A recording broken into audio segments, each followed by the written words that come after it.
1925 साल नागपूरच्या एका छोट्याशा मैदानात फक्त 11 स्वयंसेवक उभे आहेत। एका व्यक्तीची तीक्ष्ण नजर त्या सर्वांवर पडते आणि ते धीर गंभीर आवाजात म्हणतात, आम्ही फक्त एक शाखा नाही तर राष्ट्राचा आत्मा जागवणार आहोत। हीच आहे आशिष मॉलच्या शतक या सिनेमाची पॉवरफुल सुरुवात। हॅलो गाईज, मी तुमची होस्ट आणि दोस्त यशू।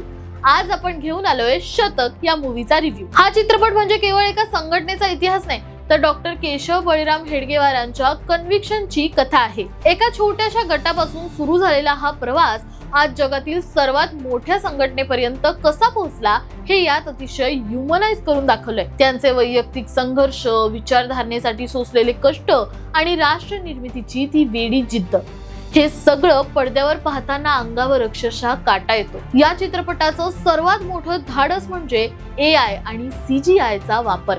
जुन्या काळातील ऐतिहासिक व्यक्तिमत्वांना ज्या प्रकारे रिक्रिएट केलंय ते खरंच अँबिशियस आहे। काही ठिकाणी तांत्रिक मर्यादांमुळे रिअलिझम थोडासा कमी वाटू शकतो, पण ओव्हरऑल व्हिज्युअल्स आणि सिनेमॅटोग्राफी प्रेक्षकांना त्या काळात घेऊन जाते। जर तुम्हाला इतिहास आणि देशभक्ती आवडत असेल तर हा चित्रपट तुमच्यासाठी मस्ट वॉच आहे। तर हा मूवी नक्की जाऊन बघा आणि तुम्हाला कसा वाटला हे आम्हाला कमेंट्स मध्ये सांगा। आणि अशाच जबराट मूवी रिव्ह्यूज साठी सबस्क्राइब करा कलाकार कट्टा।